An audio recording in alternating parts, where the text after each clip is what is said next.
This live stream is brought to you by Stihl and Evergreen Garden Care.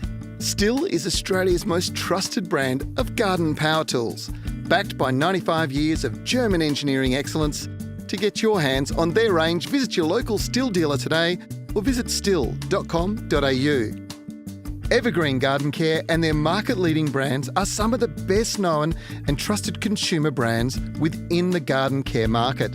To be inspired and easily create and maintain your garden, head to lovethegarden.com.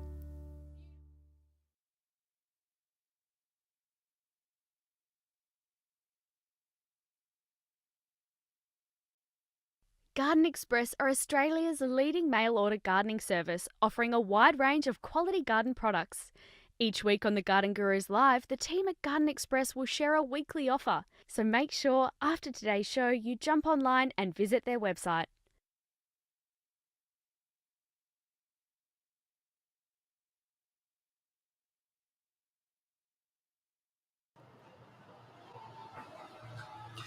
Hello, welcome to the Garden Gurus Live. I'm Trevor Cochran. It's great to have you here this Wednesday morning. It's a bit unusual. I know we've got a few people joining us who haven't been able to join us on a Monday. Obviously with Easter and a bit of a break, we have had a little bit of a change to our weekly Monday morning show. And let's see how we go Wednesday. Hopefully you've been able to send some of your questions in and maybe some pictures. So I can help you with your garden. Now, look, we've got a great show today. Mother's Day is just around the corner, and I'll introduce you to the ultimate Mother's Day gift from Garden Express. We'll catch up with David a bit later on. Are you looking for ways to spruce and tidy up your garden, but you're not sure where to start? Well, we're going to be doing a regular segment with those experts from Stihl. In fact, I've done a few stories, and I think you'll find it really enlightening. These guys have got so much knowledge, and I wanted to share it with you. I've been lucky enough to be able to share it with them. So let's bring it all together and let's see what you think. Now's the time to kill weeds, and I'll be showing you an easy way to do it with your lawn. It's kind of important to do it about now. You'll find that all the bindi is starting to germinate, and people usually react to bindi when they're getting prickles in their feet. It's too late. Now's the time to be treating it, along with broadleaf weeds, before they get into your lawn, get started, and cause all sorts of problems for the winter. And later in the show, I'll take you to the Melbourne International Flower and Garden Show. I've just been recently. It was a sensational event. Got some great pictures. So we'll talk that through. Of course, it's all about your gardening questions. So please make sure you send them in. There's plenty of prizes to be won. Don't forget to put your state and city in your question. And also, please hit the like button. It shares it with your friends. All right, that's a big mouthful. I've got some great plants some fruit actually. I've been in the garden this morning and brought a little bit in, and we'll test you and see what you think it is. Right, Joanne is our first question through. She has sent us a picture, and she wants to know what this plant is, please. All right, so Joanne, you've got a begonia there. This is one of those classic pot begonias, and beautiful plant. You can see it's dropped a couple of flowers on the floor recently. You can you let me know what these ones are and if they are inside or an outside plant? Okay, so that is the Dracaena. Oh, hang on a second. We've got that one. Okay, so that's the happy plant. So that's known as the Chinese happy plant, Dracaena massiangiana or fragrans. Absolutely beautiful, brilliant indoor plant. Let's have a look at the others. A little bit of panic going on here. No, that's okay. We're back. It's all right. We're just looking for the photos as they come up. All right. As they flow through, looking at that, you have got the miniature umbrella tree in the foreground. You've got a ZZ plant, one of these in the background, but it's the green form. You've got the mother-in-law's tongue, and I can't quite tell what the tall one is because I can't really see the leaves, but it does look a lot like a Dieffenbachia. And the good news is they're all wonderful indoor plants. They do really well in an indoor environment. So hopefully your question has been answered, Joanne. That's pretty easy. Leah is in Brisbane. Hello, Leah. It's great to have you back. What can I add to my hard clay soil in preparation for spring bulb planting? Well, right now is a terrific time to be getting some gypsum into your soil. Now, gypsum's a form of lime, And what it does, if you can break the soil up a little bit, even with a steel pole, and you bang it in and get some holes in there, get the gypsum into it, what it does is it causes the soil to start to crumble. And you're probably going to use something like a kilo per square metre, which sounds like a lot, but the idea is to try and get into the top 150, 200 mil of soil. So hopefully that helps. Claire, we've come back to WA, and Claire is in Caversham. Caversham's a beautiful suburb. Recently bought a house with an unknown fruit tree. It didn't fruit or flower this year, so I'm guessing it's only a year or so old. I'm guessing it's a stone fruit, plum, or perhaps a nectarine. Need to remove it within the next 6 weeks. I'm gifting it to a friend. Any advice or tips on the best way of removing or rehoming this? And it is a plum, so I can tell you that straight away.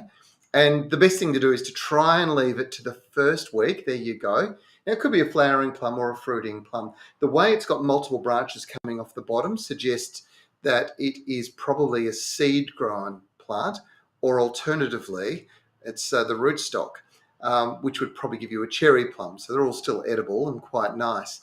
Now, digging these out, best time to do it is the first week of June, all right?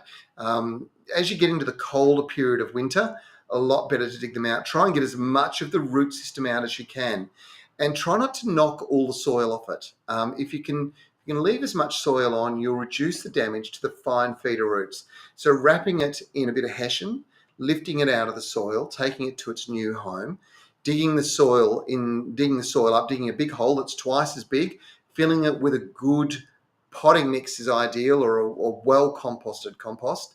Pop it into the soil, put the compost around the outside, and drench the root system with sea salt. Now, the reason is that seaweed extract that's sitting in there reduces shock in the plant's roots. So it's a really good way to go. Hopefully that'll help you, Claire, and you should have 99% chance of success. So that's a good gift to give to a friend. All right, let's go to New South Wales, the Upper Hunter. We've got Carolyn. Again, picture attached. This is brilliant. What is the best way to transplant this yesterday, today, tomorrow? And we're not talking about whether you do it yesterday, today, or tomorrow. The plant is called yesterday, today, tomorrow. It's Brunsfelsia latifolia, and it has these beautiful flowers that start off with a blue. They then go to a sort of a pinky purple and end up being white. Sensational plant, does so well. Digging them up and transplanting them is actually easy. You again try and get as much of the root system as you can, and cut the plant back by about 50%. So you can cut it back hard. You want to make sure it's still got some leaves below its cut back point. When you go to dig it out the soil, drench the soil as you're digging it out. Drench it with a 9-litre watering can mixed with sea salt in it. Then move it to its new home and put it into the ground. Again, a hole twice as big as the root system's width. Fill the rest of it up with a good composted organic matter. So I would prefer to see you use potting mix. So probably 2 or 3 bags of potting mix, and it will get off to the best possible start. And again, drench it with sea salt. Hopefully that helps. Staying in New South Wales, we've got Jody in New Mexico. Why are my agapanthus sick? The leaves are odd shapes, look like a fungus on them. I don't water them very often. The ground is a bit dry and hard. Now, Jody, this sounds to me very, very much like you have got something called mealybug. Mealybug loves it when it's dry, loves it when the environment is on the drier side. It's a little tiny insect, but it leaves a white, like a fluffy material across, almost a web across where it lives. It tends to be down in the actual heart of the plant. And what it does is it eats those new leaves as they come out. So they all come out crinkled and deformed. They don't look right. Now, the way to treat it is to use a systemic insecticide. Now, there are a few of them available, and you want to walk and talk to your local garden centre. Say, look, I'm looking for a systemic insecticide. There's a number of them. Personally, if I was using it, if I was treating it, I would be spraying with Baythroid. Really very effective. It's probably going to take 2 or 3 sprays, and now's a good time to do it because they're not very active during the winter months. So you should kill the ones that are in the roots or in the heart of the plant. Okay, let's come back across the country. A good turnout from WA today. Let's see how we go in South Australia, Tassie and Victoria. Kerry is in Roleystone. Hello, Kerry. I've planted broccoli, which has grown big and healthy leaves, but no sign of any heads. Is there something I should feed it? In actual fact, don't feed it anything. It'll produce a flower head out of those leaves, and it'll be that in the bud form that you'll cut and use as your broccoli. But it tends to be when it gets cooler. So you'd probably just seen the instigation of that now, Kerry, so don't worry. Linda is in Adelaide. Hello, Linda. I'm on the hunt for a Senecio Bella Grigio. It's you've hit a brick wall because your search began in New Zealand. That's where you'll find them growing. It's a really interesting plant. To describe this, it's more of a foliage plant. It's got a beautiful white silver foliage. And if I was going to compare it to anything, I'd probably compare it to lamb's ears. There you go, Pakistakis. That's a pretty interesting plant in itself. It's the alternative I would suggest you look for, because Bella Grigio is actually a variety, I think, that is only seen in New Zealand. I don't know anybody growing it over here under that name, but it doesn't mean that we don't have that plant somewhere in. You'll find it in good independent garden centres, I would expect, if you're going to find it. But certainly you won't be able to bring it into Australia. So lamb's ears is an alternative. If not, you're going to have to hunt around. Sorry, Linda, but you're in Adelaide, and thanks so much for joining us. James is in Sydney. I love your show. Thanks, James. We need some help with the bellflower plant as they are infested with caterpillars. Sprayed it with rich grow insect spray, but to no avail. Yeah, look, you probably need to use something that's a little bit more effective, I would suggest. My recommendation would be that you probably go for Success. So there's a product by Yates. It's called Success. It is, you can also, well, no, look, I'd go for Success. It's a really, really good natural product. It's got effectively a bacteria that when you spray it over the foliage, it gets into the caterpillar's gut when they go to eat, and it really stops them from doing any damage. So hopefully that helps, James. And you'll find that in your local garden centre. Tella, we love you, Tella. You join us every week. Thanks for joining us this Wednesday. You're in Leadville in New South Wales. How do I prune my fig tree? Too many branches, leaves, very few green bronze fruit. Love you all. We love you too. Thank you. Tella, right. This is an interesting thing. I've got a same problem in my garden. So fig trees actually love it hot and dry. And to be quite honest, the ideal scenario is for them not to be irrigated during summer. However, in my garden, I can't avoid irrigating them, and that's where there's a real problem. So I get a lot of growth, a lot of foliage, and not that much fruit. So the more stressed they are, the more fruit they'll produce. That's the first thing. Second thing is pruning now is probably not going to do an awful lot of good. Wait until winter when they've dropped their leaves. As soon as they've dropped their leaves, go through and you can prune them, and you can prune them quite hard. And good luck. Yeah, next year, it's pretty hard when you've got lots of rainfall and so on in trying to control it. But it is one of those things. It's just one of those things that you have to try and achieve if you really want lots and lots of fruit. All right. Now, I did mention about great ideas. We are all about innovation, about making gardening easy. And one of our partners on the Garden Gurus is a German company known as Stihl. They are the world's leaders when it comes to power garden equipment. And I managed to catch up with them at the Stihl stand at the Melbourne International Flower and Garden Show just a couple of weeks ago. And here's the clip.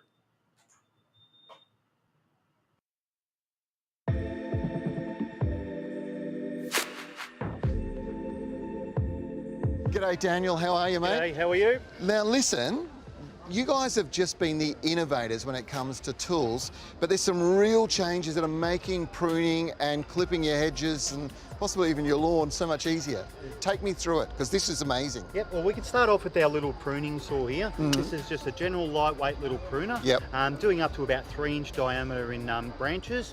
Nice and easy with the battery system there, just plugs in, safety locked down, and away we go with the trigger. Right, so this is a tool that'd be fantastic for people who are pruning roses. This is the time that you get out and bring them back down, and particularly that old dead wood, which is really hard to cut through. Yes. This is the ideal pruning This is saw. very easy to do that, and it'll remove all that dead wood and debris very easily. Okay, fantastic. All your general lightweight pruning, absolutely ideal. Okay, and getting around. Yes. You got a holder? So what we can do also, we do have holsters that are available for them, which Yep. we have on display on the back wall. Yeah, yeah. That will plug on, so nice and easy for a large property owner. Terrific. Now, one question, batteries. Yes. How long's the battery going to last? The battery run time on this particular unit is a 25-minute cutting time. Right. All right. 25 minutes. 25 minutes cutting time. I reckon by the time you finish with that, Yeah. time for a drink anyway. Yeah, All yeah. right? That's brilliant. Now, hedges and particularly topiary, clipping and pruning and getting them right requires attention to detail. Yeah. What about a tool for that? So for all our fine leaf pruning, we got our little HSA 26, Right. which has interchangeable blades. Great for doing all your shaping of your fine box hedges. Yep. And we can detach the blades Ah. and also go out into our grass shears and for some more fine precision. Fantastic. So you're going to get all your edges and... Correct. The one battery will suit both products. What we can also do is clip that back in, and that's a 120-minute run time on this particular unit. 120 minutes. Yeah, so that's a lot of cutting for that, and it's a 70-minute recharge. Now, just a quick question, because Go. it's one of the things, once upon a time, there was a lot of work needed to be done with maintenance. Yes. That's not something you have to worry about these days? All we need to do with these products is keep them clean. We Right. do have a product called a Super Clean, which we can spray onto the blades Yep. to clean it, and that's all we need to do with Okay. these particular units. Never put the batteries away empty, always have a medium charge in them before you put them away. Right. And then that will protect your unit for a long time. Fantastic. All right, and if you need any more advice, all you've got to do is get into your local Stihl Yep. dealer. Come and visit your local Stihl store. We're the experts in the product. We can go through and show you all the maintenance, cleaning, tips, and everything on how to use the product. Even in store, you'll be able to have a demo. All right, well, I'm going to have one of each. Well done, mate. Thank you. All the best.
There we go. Sorry, I was muted. That's my fault. Now, this is an interesting fruit. I've just rubbed all the fur off this, and you saw it when I showed it to you. You can see there's so much of it. It's a really interesting fruit, and it was one of my favourite dessert fruits. It's a member of the pommy fruit family, so pears and apples. It looks very much like an apple, but it's not. Do you know this one? It's called the quince. And quinces have very much the similar sort of growing conditions preference as things like figs. They love it hot and dry. And the fruit itself makes the most amazing paste, which is great when you are having things like cheeses and wines. But it also, stewed with a bit of contro and maybe some vanilla ice cream, is one of the nicest desserts you will ever have, and simple to grow.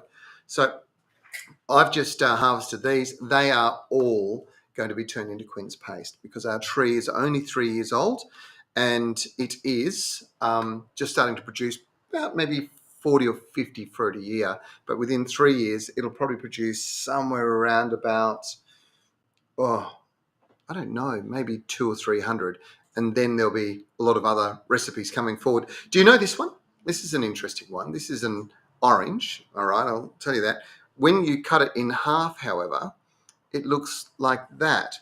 And depending on how cool the weather is, instead of being bright orange as you would expect an orange to be, this gets redder and redder. In fact, it gets blood red, and it's known as the blood orange. Now, you can do all sorts of things. It's actually very nice to eat fresh. I'm so tempted to do it, but I'm not going to. But it's also good when you've got lots and lots of fruit on the tree to dry. And this is what we did. We literally just candied them. And they are quite pleasant to eat dry as little snacks, so with cheeses and biscuits and so on. They're even better when they're thrown into a glass of gin and tonic. I'm being told that. I don't know whether that's 100% true or not, but it was a reliable source. So they're sort of the citrus. This is actually a mandarin, and it's a unique Japanese variety, seedless variety, really delicious, and they are so good for you. And now all of these fruit are starting to come through. So this is the time of the year that you actually want to either be planting them, or alternatively, the other thing, of course, is just to be harvesting. So fresh fruit, nothing better. And I've got one more for you in my plant of the week, which turns out to be quite a few plants. And that's this one. Do you know this one? This is the tree tomato or tamarillo. This is what it looks like on the inside. You can see this is a really interesting fruit. It comes from South America. It's a member of the Solanum family, which is a tomato family as well. Interestingly enough, this is a savoury fruit. It's not a sweet fruit at all. All the others, pretty sweet. This one, savoury and absolutely delicious. Again, with things like cheese. Ideally, if you're going to actually have it and enjoy it, you can sort of have it with some cheeses, with some biscuits, and a very, very light white wine, not a heavier red wine. So my plants of the week. What are your garden plants looking like just at the moment? Let us know. Give us some comments. Love to hear your feedback, and it's a really good chance for us to, at times, comment about things that I've also got growing in my garden. Now, I think the other thing that we're going to talk about, and that is MIFGS, the Melbourne International Flower and Garden Show. It is an incredible event, and I went just recently. It was only a couple of weeks ago that it finished. And it was wonderful to go because it was a really big sign that the world's coming back to normal. There were 103,000 people attended the event this year, and everybody had a great time. The designers did the most amazing jobs. And let's have a look at this. So we've got a few images coming up at the moment. This is Christian Jenkins' design. It won the best, it won the gold medal and best in show. Now, Christian has been going for 20 years, I reckon. It's his first best in show. He was stoked with this, and I think we've got a feature of this coming up this weekend on the Garden Guru. So you'll hear an interview with Christian. This was the amazing work done by the guys from Collectors Corner. That's a Collectors Corner Garden World. They're in Victoria, in Springvale. Absolutely amazing display. People were just gagged. Of course, it's the beautiful Carlton Gardens, and there's the big water feature you can see there. Absolutely stunning venue. Some of the creations were very, well, let's just say, inspired by some of the environmental issues that are going on, floods and damage caused through environmental issues. This was a great one, 2.6 billion square metres, and a really good example of some just very, very clever thinking. Might not be the sort of thing you put in your front yard, but it certainly, as a show garden, was magnificent. This is the other gold medal winner, and take a look at that. That's beautiful. In the background, you can see the Centenary Pavilion. The symmetry of the garden was designed so you had that view. If you're wondering what those beautiful white and pink flowers are on the left and the right, they are hydrangeas pendiculata. They are the most beautiful hydrangeas, and look how stunning they were. Everybody took a photo there. It was just amazing. So there's a bit of a rundown, I suppose, of what we've got. You can see there, this is back at Collectors Corner, actually. This was really interesting little garden, that one. I loved it. So there you go, my little insight. But you'll see over the next couple of weeks on the Garden Gurus a couple of stories that I did whilst we were there filming at the show. It was fantastic. It's a wonderful event. Congratulations to the nursery and garden industry of Victoria, the landscape industry, and Flowers Victoria, who pull that together every year and do the most amazing job. It really is fantastic. All right, enough of me and chatting. How about we get into some of your questions? I'm going to pass some fruit around so that the team that are in here working today can munch away. Now, your questions, they're all coming via either our Facebook page, via email. Some of them are being sent in via email. And don't forget, we're coming to you via YouTube as well. Janet is in Jane Brook in WA, and she sent us a picture. I've not cut my Sir Walter lawn in 6 weeks. Not sure what to do. The first picture is like some animal has come and cropped it all. The second picture and I'm not sure why. And I can't quite see that second picture. Okay, there's second picture showing, I'm not really sure that's unexpected for a lawn that's actually been in that situation. And what it does look like is you might have a little bit of mite in there, which will die down during the winter months naturally, but you will have to treat at some point in the future. But to be quite honest, mowing regularly is the key here. And you are seeing some seeds starting to emerge and some longer pieces. At the same time, when it gets too long, it'll shade out other parts of the lawn and you'll start seeing dead patches. So regular mowing with Sir Walter is vitally important. Hopefully that helps you. Okay, Lynn is in Claremont. Good morning, Lynn. Last summer I planted some white hydrangeas, and whilst we managed to get through a very hot summer here in Perth, what do I do now to make sure they put on a beautiful display this next season? Well, it's really interesting, Lynn. I've got some hydrangeas that are autumn flowering at home at the moment that are looking pretty good considering what they went through. We all went through a very hot, dry summer, and it was really unprecedented. Hydrangeas are one of those plants, when they're fully established, they're fine. But when they're sort of just establishing, they can really struggle. And that's exactly what we saw with most. The only thing I would suggest you do, because your hydrangeas are about to go to sleep, they are deciduous, so they're going into winter, they're going to drop their leaves and they're going to rest. Right now, the best thing you could do is give them a little bit of a feed, and it's something fast acting. So ideally a liquid fertilizer. And the other thing is give the ground a good soak with some sea salt. That will do them the world of good. Kate is in Perth as well. Good morning, Kate. I am writing to ask why there are a lot of agonis around Perth looking like they're dead dying. Is this a fungal problem? And if so, how's it best treated? This is a stress problem, Kate. The ones that are really struggling are the ones that haven't got their root systems fully established. That's quite obvious. And when you've got bigger, larger trees, you're seeing the damage that's caused by stress again from unprecedented dry weather, so unprecedented heat, and then a lack of water. So the roots don't have anything to pull up. So you start seeing patches dying in mature trees, and in younger trees, you can just see all the foliage suddenly just go dead. But it's not a disease as such. It is a problem with our environment, and there's not a lot we can do. If you've got them in this situation, again, soaking them with something like sea salt or seaweed extract is going to help them recover from the heat stress. Hopefully that helps. John, we're not sure where you're from, John, but you've sent us some pictures, so let's have a look. G'day, guys. I'm looking for advice on the following fungus, please. What is it? How do I get rid of it? Is it toxic to dogs? Got a bench slab. You've used it for 3 years and it's only just started growing. This is what they call a saprophytic fungus. So it's basically eating the dead wood.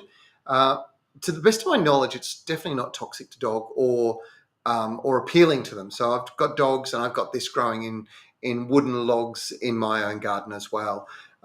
If you take it off, the log will last longer and won't break down. If you leave it on there, it'll look quite spectacular, covered in, a yellow fungi, an orange fungi, but it will become sort of less usable. So it's pretty much your call, mate. If you want to get rid of it, an easy way to do it is to apply something like copper sulfate or bluestone over the log, crush it up, water it in, and it tends to clear off the fungi. Okay, let's go to our next question. Marina is in Sydney. Hello, Marina. I'm having trouble starting up my Australian native garden. It's a mix of edible and ornamental. Some of the seedlings keep dying off. Could you give me some 101 tips as I'm going to try again today?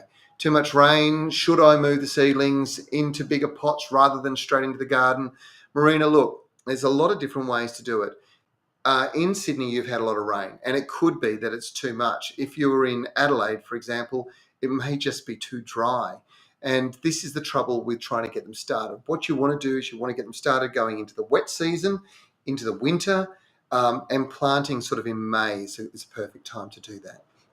Hopefully that helps you get through there. That's fine. All right. Now, Kathy, you're in Tasmania. Hello. Let's have a look. Can you tell me what this plant is? It's ugly for about 11 months and then very pretty for about a month. So I haven't seen this, so I'm looking forward to seeing this pic. Not the easiest photo, Kathy, but the fact you're in Tasmania probably has given it away. I suspect that it's flowering in the winter, or even the autumn. It's leptospermum. Now, this is one of the red flowering forms. You've got pinks, whites, and reds, and they're often known as tea trees. They're probably not technically a tea tree, but they really are fabulous plants, and they do particularly well in cooler climates. So it can look a bit scrappy for about 11 months of the year. One of the tricks with them is to trim them, to prune them. So when it's finished flowering, go through and hedge it up, make it a little bit more fuller by trimming it.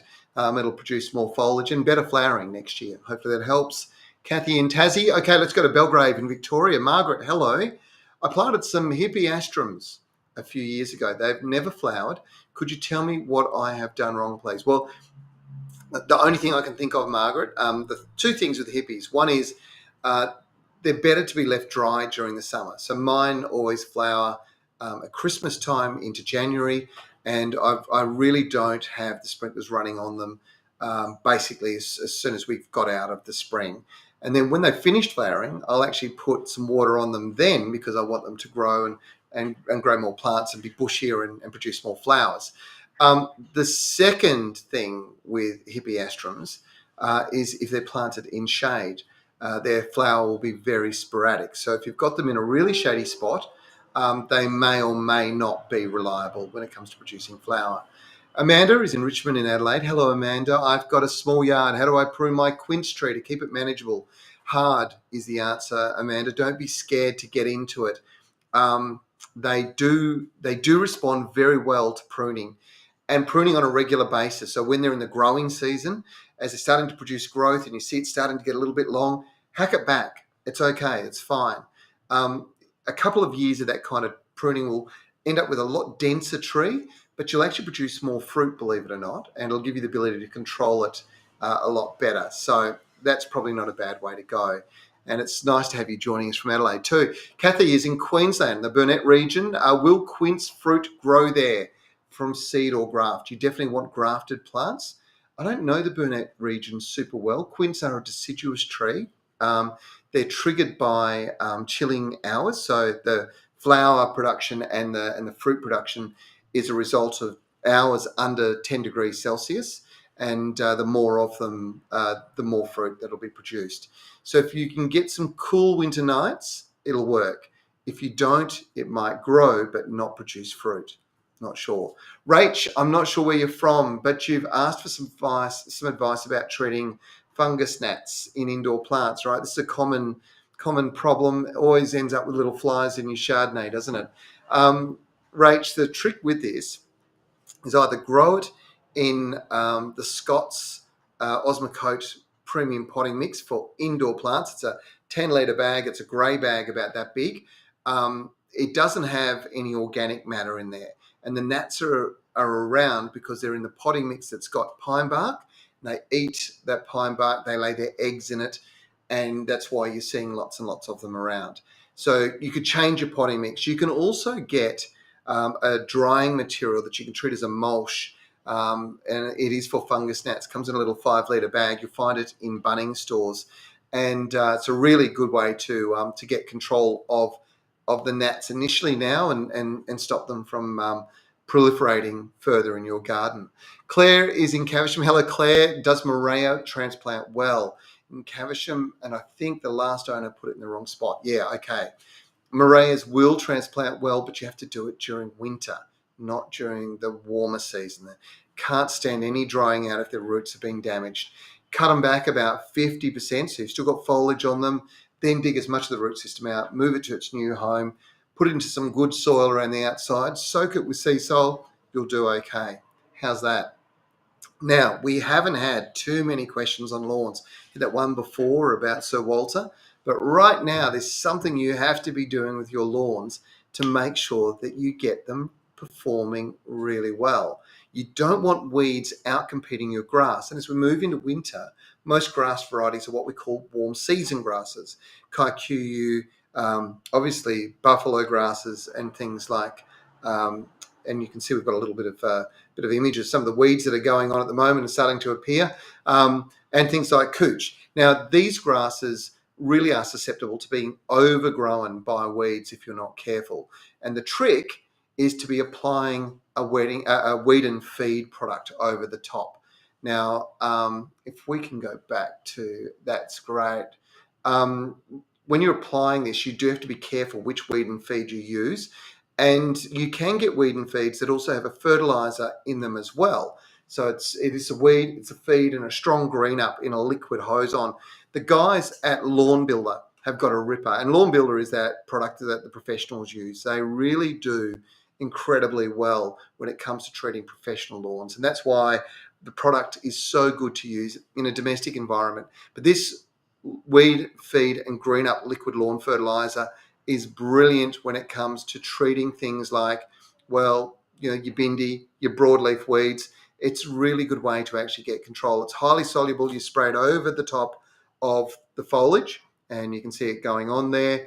And what it does is it absorbs through the leaves, down into the roots, kills them off, and the weeds will disappear. But at the same time, the fertilizer will stimulate strong growth of the grasses. So it'll kill the weeds, won't kill the grass, and you'll find that you get really good recovery. We're still warm enough for grass to be growing really well at the moment. So giving them a feed and giving them a treatment now is a brilliant way to go. And it's also got only 0.7% phosphorus, which is really good when it comes to applying this sort of treatment near waterways or where water can go through stormwater and make it into rivers and so on. Phosphorus can cause algal blooms, and of course that's terrible for our wildlife. So now is the time to be getting out and applying it. And that particular product, you'll find it in your local garden centre. That's really the way to get your hands on it. Bunnings is a great source. So stick your head in, grab yourself one, give the lawn a good treatment, and your lawn, I promise, will love you for it. It'll look good. You won't have those weed problems come spring. Now, I'm not sure. What's the date today? Where are we? What is it? The 20th. So we're only, 3 weeks? 3 weeks, not even that. Yeah, 3 weeks away from Mother's Day. What are you getting for Mum? Have you got some good gift ideas? I've been thinking about it. I can't quite think of it. It's one person I know who will help me out, and he's always got great ideas about anything to do with gardening and a lot of other things as well. He's pretty knowledgeable when it comes to red wine. David Van Berkel, welcome to the show. Great introduction, Trevor. Thank you. It's good to be back. It seems to have been like a month or so. Well, you've been a busy boy. You've had an immensely successful time at the Melbourne International Flower and Garden Show. I showed a few photos to everybody, and this weekend people will see some vision on the Garden Gurus. It was an incredible show this year, wasn't it? It was unbelievable. Like the numbers through the gate were at the upper end again, and everybody was so keen to be out and about. Melbourne put on some of the best weather that we've had for a garden show. It was so much fun, Trevor. So much fun. Everything was what you would hope it to be, and it was great to see everybody bounce out. I think of COVID and the impacts and the fear and all the things. Everybody was just there to have a great time. And didn't the designers do an amazing job? I think you're right. I think it wasn't just the customers that were out bouncing around. The people who ran the event, they were on their toes, and it was so organised. And the exhibitions, everybody was just keen to get back to their best and put on one hell of a display. And that's why I say it was just fun. The whole atmosphere, the 10-day build. It was just a brilliant experience, and then such great interactions with the customers as well. So we loved it, Trev, and we're still loving it with the online MIFGS Fest that we're having. Yeah, well, I was about to say. So the thing is, not everybody can get to Melbourne, and there'll be a lot of people who are listening here going, "Well, I didn't go, so I don't know." But you can still get a lot of the great deals. I mean, you had all sorts of things there. I mean, the Wallamai pine were incredibly popular. They were walking out the door. The fuchsia display was just literally being overwhelmed with people at times. I saw that and just thought to myself, wow, it's incredible. And the other one that you had out the front that so many people took photos of, and we even did a closer for the show out there, was your beautiful truck with all the tulips in flower around the outside. Yeah, how good was that? We introduced the old Bedford about 8 years ago, I think now, as a rec, and then over that time, I've had some people work on it with me and my grandson, and we put it back in there with the beautiful tulips and hyacinths, and geez, it really lifted the display and put the hyacinth flavour up near your nose, so you could smell it. And tulips and hyacinths went quite nuts at the show, Trevor. Yeah, look, I thought it was really interesting just to see how inspired people were by it, mate. Now, look, let's have a talk about Mother's Day. It's a big challenge for us. Is those of us who've got mums that are spoiled, and all mums should be spoiled. Every year, you think, what can I get that's special? What's going to last? What's something that every time she touches it or sees it, she thinks, oh, yeah, that was that beautiful Mother's Day present that Trev got me. I'm looking for that special gift, mate. What can you come up with? I think we've got that for you, Trevor. I've been working towards some of those types of products. Mother's Day is that unique time. We've been looking for those gifts, and you don't really want to hand your mother a heap of hard work with, a million flower bulbs to plant, unless she has the correct tools in which to do it with, Trevor. Okay, yeah, great idea. So we've got some beautiful gardening trugs. I think you might have some footage of them from the flower show, but I've got one of them here. Yeah. Beautiful garden basket for carrying around all the goodies, the harvest of the produce that she's got, or taking the flower bulbs to be planted, and then a collection of the tools to go with them, Trevor. I think we've got 3 here that come with the basket. So you got the trowels, the planter, you got everything. And the scraper weeder tool. Sorry, mate, I'll just put them all aside for a second. So that's a gift pack in itself. So it comes all gift boxed up. I'm just going to step back a bit and just throw a bit of wrapping around that, or drop it into a basket. Oh, Mum, I'd love that.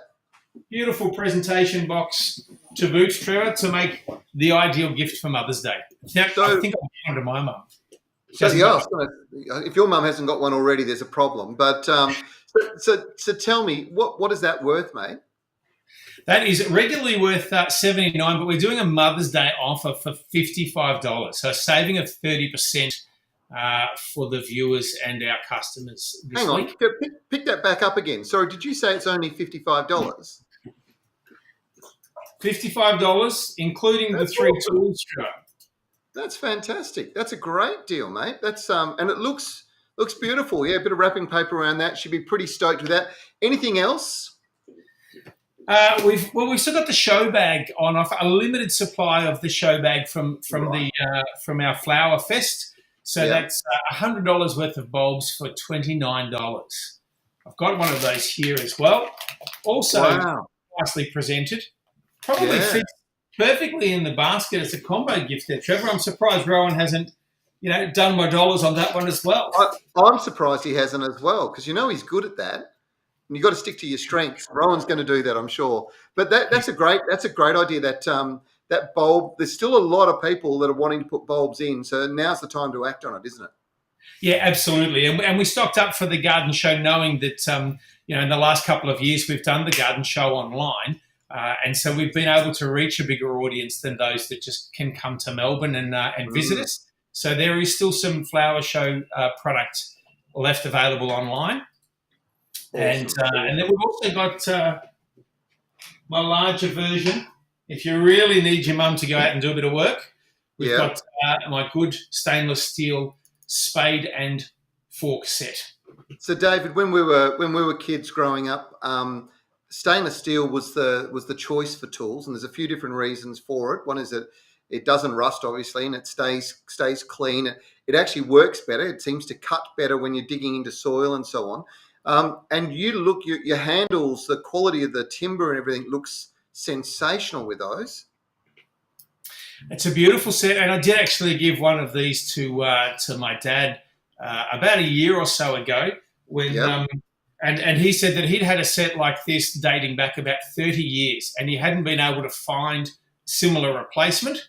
That was still working in good order, but he just loved the newer version, cleaner steel again, and he thinks they're the ant's pants, that's for sure. So are you selling those individually or as a set? It comes as a gift set because you always need the fork as well to turn your soil over, as well as the spade. They're obviously very solid, but quite easy to use with the shorter handle. Regularly 198, and we've got that down to 118 for Mother's Day week. Wow, they're great deals, mate. Now, so if people want to get their hands on it, we know the big problem with you guys, and it's Rowan's fault, I'm sure, but every time you put an offer up, they never last. So people are going to have to jump online really quickly and place their orders. It's gardenexpress.com.au, right? Absolutely. And we'll make sure that all these Mother's Day gifts get sent in good time so that they arrive in time to put the wrapping around it to hand to your mother. But they're quite well boxed, so you could literally just hand the box over with a kiss and a hug and you'll be fine. Well done, mate. I can see those orders coming in now. You better get off and start packing. You got a lot to go. Thanks heaps, mate. It's been a pleasure talking to you. We'll catch up with you soon. Yeah, we'll look forward to seeing you again soon, mate. We've got so many questions coming through, but just before we get into them, how about we give you a little bit of a sneak peek of what's coming up in episode number 9.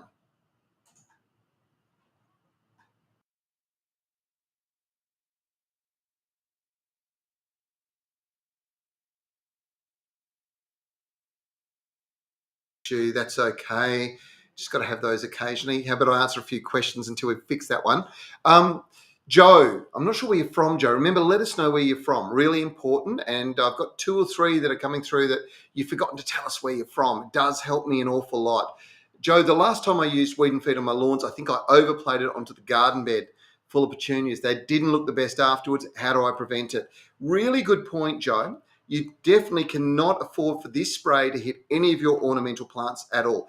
Anything with a broadleaf is going to be impacted and can deteriorate quite badly. Now, to put it into context, things like petunias that once hit, they're not really going to recover. You should never spray anything on a windy day. Really, really important. And be very careful on where you're applying your spray to. It's really important that you make sure that you are just applying it to the lawn. So if it's even slightly windy, don't spray. Just hold your horses, wait for that right day. And this applies to all sprays, all chemicals, whether they be a herbicide or even an insecticide. You don't want it drifting across into your neighbour's property. You don't want necessarily edible plants coming in contact with something where you're spraying to control something on ornamentals. Really important to be careful. So don't spray on a windy day. Rule number 1. Joe, thanks for that. Christine is in New South Wales and she's come to us via our YouTube channel. Can I majorly prune bottle brush trees that are too big and woody? There are a few flowers on them. Actually, now's not a bad time to do it, Christine. If you're going to do it, you don't want to prune them back beyond foliage. And what I mean by that is if you're just pruning them back to stumps, they may or may not come back. Usually they will, but if you can prune them back and still keep some foliage on, and then when they start to regrow, then hit them again with another prune, so you don't get any of those big, long water shoots coming out through the top. That will help enormously. Lisa is in the Yarra Valley. It's great to have you join us, Lisa. Thank you. Is it a good idea to add garden lime to fruit trees now? I ordered a basket utility set you had on your show. Well done. That's great. They do look fantastic, actually. So garden lime's a really important thing in the health of soils, particularly productive soils or soils that are a little bit depleted. And if your soil pH is neutral, that is 7, or ideally 6.5 to 7, you will find that you'll end up in a situation where adding that in will add structure to the soil, but also improves the overall cellular structure and health of your plants. So applying lime is a really good thing. But if you've got an alkaline soil, if you're living in a coastal situation and your soil is alkaline, you need to actually think about it again. And that's where applying something like dolomite, which is a little more pH neutral, or gypsum, which is completely neutral, will add that same calcium to the soil, improve its structure, improve its health.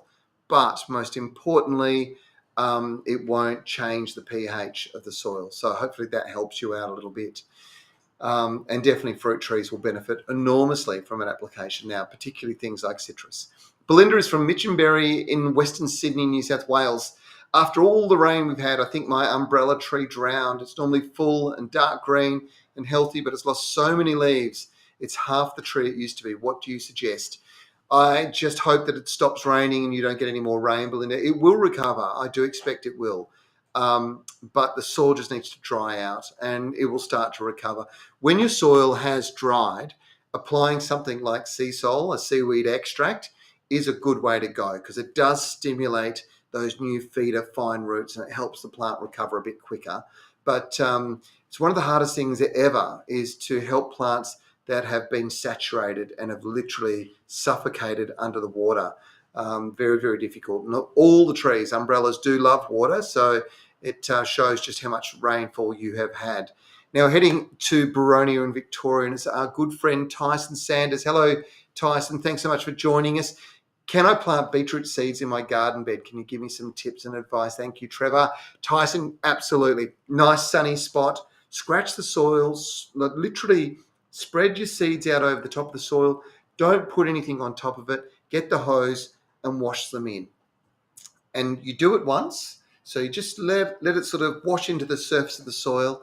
Then you let it sit. And then about 5 minutes later, the seeds will have absorbed the moisture. They'll be in the topsoil. Water in one more time and it'll tend to bury them under the soil. They only want to be just under the surface of the soil. They'll produce new growth very, very quickly and take off. But full sun, really important, Tyson. Hopefully that helps. Joe's in Melbourne as well. Hello, Melbourne. Hello, everybody in Melbourne. Speaking about bulbs, I planted mine recently and they're sprouting. Is there something I can apply to them to make them flower better? Actually, Joe, don't apply anything at the moment. I think David Van Berkel would probably say you could use a general fertilizer, but wait until you see the flower buds appear and then think about applying. I'd be thinking about a controlled release fertilizer. There's some really good ones in the Osmocote range that promote flowering. Have a look at yours in your local independent garden centre or Bunnings store. Now, we're heading up to Sydney. Elizabeth, my finger lime is 8 years old and not fruiting. What can I do to get this blooming? It's a really interesting thing with finger limes because they can be very hit and miss. And I'm not quite sure I know the exact trick because mine for a period of time wasn't producing anything. Sue McDougall bought me a gift many, many years ago. I've had it in my garden. It's only about this big. It's not a huge plant, but some years it'll produce fruit and some years it won't. What does seem to happen is when it's a wetter summer, it doesn't produce very much fruit. When it's a dry summer, it seems to produce a lot of fruit. So I think it's more environmental. So if you can control the water supply, that's probably going to help, Elizabeth. That's about the best you're going to get out of me on that one. But if anybody's got experience on finger limes, don't hesitate to make your contribution. That's what this show is all about. Now we're going to head back down, go to Central Victoria to Bendigo. Robin's there and she's asked, will weed and feed treat wireweed? Look, it will. It's not going to knock it for 6. You really do need a selective herbicide and you want to talk to your local independent garden centre in this particular instance for a specialist selective herbicide treatment, or go to somebody like Jim's or VIP Mowing where the licensed sprayers can come in and spray it out for you. I hope you've been enjoying our 20th anniversary of the Garden Gurus. It's been a great series and we're so thrilled to be here 20 years down the line. It is really quite remarkable. We're coming up to episode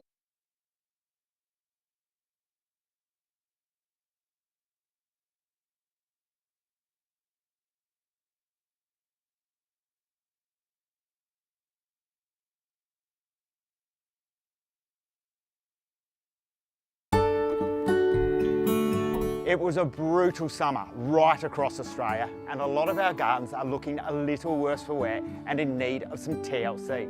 The good news is autumn is the perfect time to give our plants and soil a much needed health boost. Indoor plants add life to your home. They look great and have never been more popular. They purify the air we breathe and help keep things calm and peaceful. Now, all plants need water, but be careful not to overwater your indoor plants and drown them, which is a common mistake. Something very special has happened in Melbourne, Victoria that I wanted to share with you. The Victorian garden industry and landscape industry, along with Flowers Victoria, have have conducted the first Melbourne International Flower and Garden Show in 2 years.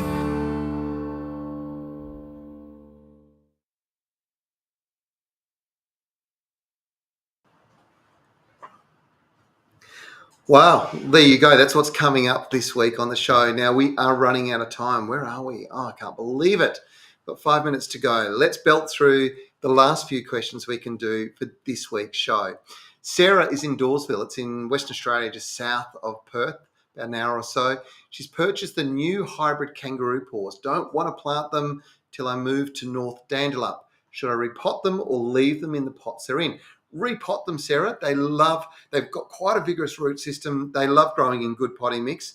Don't be scared to grow native plants in pots. They really do love it. And kangaroo paws are a great example. So yeah, maybe a pot that's double the size of the current one that you've got them in. So if it's in a 200ml pot, take them to a 300 or 400ml pot at least.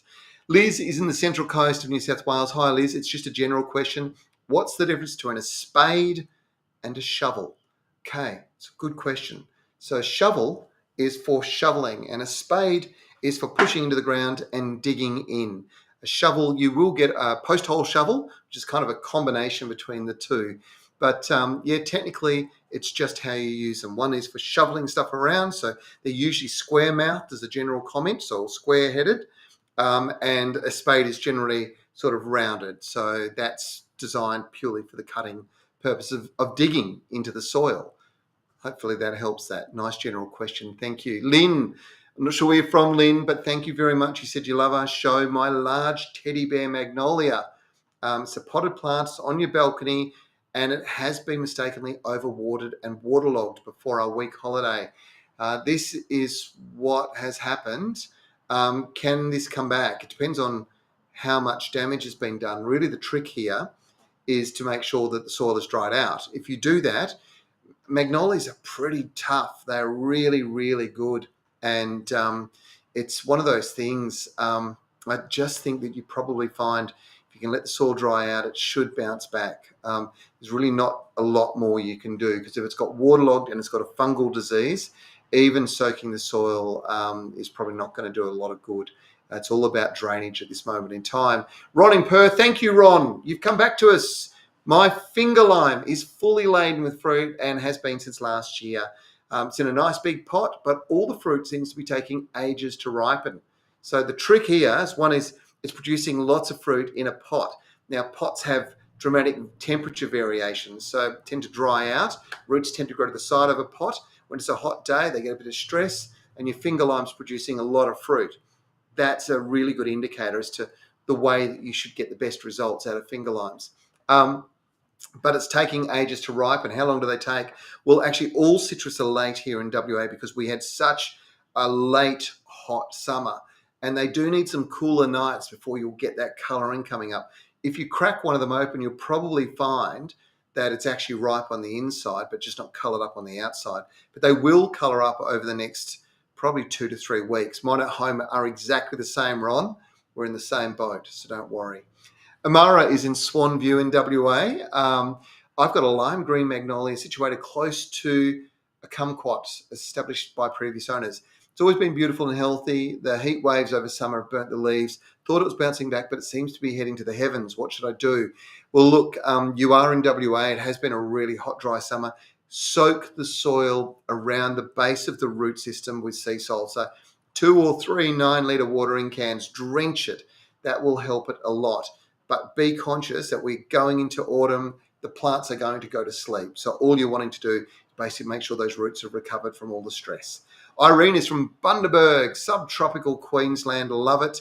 Recently, I discovered the spiral aloe polyphylla. It is an amazing plant, so symmetrical in its shape. Now you think that you might be slightly obsessed with it. Do I know of it? Yes, I do. I know it really well, and I've got the same obsession. I love the symmetry of the way the foliage spirals up and its beautiful compact shape. Any tips on survival success in hot, humid, climate that you've got? So humidity is probably not going to be an issue, but waterlogging, big issue. They're better to grow in pots. So nice big pot, good free draining cacti succulent potting mix. So it's one of those ones that's predominantly sort of sort of a coarse sand, that will do the job really well for you. And I reckon we have done pretty darn well. Have we got any more questions, guys? Yep, there's one more. Oh, Natalie from Sydney. Hello. My oxalis is showing this yellow-orange powder under its leaves. I've cut off the affected leaves, but I don't know what it is or how to treat it. Interesting you're growing oxalis. It must be the ornamental one. It's getting rust, and oxalis do get that. So there is a treatment, a fungal treatment that you can get in your local garden centre. Really, really good. But you need to go in and talk to them. And it is the independent garden centres that will help you with this kind of treatment. So you want a rust treatment for your oxalis, and that's it's a fungicide, and it'll be sprayed over the foliage. I think we've got one more question. Paulie is from Ocean Reef in WA. Please, mate, gnats are killing all our potted plants. I need advice. I'm ready to give up. Paulie, listen, there is a product from Yates. It's called Yates Gnat Killer. I'm pretty sure it's called Fungus Gnat Killer. Get it and you sprinkle it over the top of the soil, and it dries the top of the soil out. At the same time, it's when you look at it, it's a rock mineral product. It's got a serrated edge, and it'll kill off all the baby gnats before they actually reappear. So look, go and grab yourself a couple of bags of that, spread it around as like a little mulch over the surface of your pots, and those fungus gnats will all but disappear. And that's all we've got for you today. There's been so many questions come through. We've covered so much ground. I hope you enjoyed it. This show has been jam-packed full of great gardening advice. And the good news is we're back next week. I'm really sorry if we didn't get through your question today, but we will follow it up. And Robin's going to send a message off to our prize winners for today's show as well. Joanne will be back next week. Jo is an immense talent when it comes to horticulture. She knows so much about it. So many of your garden problems will be solved. Make sure you join us for the Garden Gurus Live, 12 p.m. Australian Eastern Standard Time and 10 a.m. for WA viewers. And don't forget to get your photo submissions in via Facebook this Wednesday. That's today, right? Remember, state your name, your state, suburb, and the question.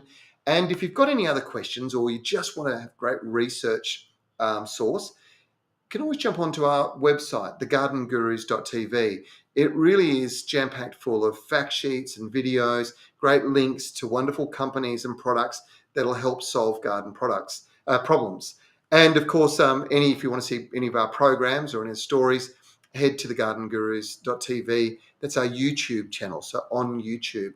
You can listen back to today's live stream and catch up on previous episodes on Spotify, Apple Podcasts, and Audible. And don't forget, watch us this Saturday, 4:30 p.m. on Channel 9 for Episode 9 of the Garden Gurus Autumn Series 2022, our 20th anniversary. Thanks so much for joining us today. I'm Trevor Cochrane. Big thanks to all the team here who made it all happen. We'll see you next week. This live stream is brought to you by Stihl and Evergreen Garden Care. Stihl is Australia's most trusted brand of garden power tools, backed by 95 years of German engineering excellence. To get your hands on their range, visit your local Stihl dealer today or visit stihl.com.au. Evergreen Garden Care and their market-leading brands are some of the best known and trusted consumer brands within the garden care market. To be inspired and easily create and maintain your garden, head to lovethegarden.com.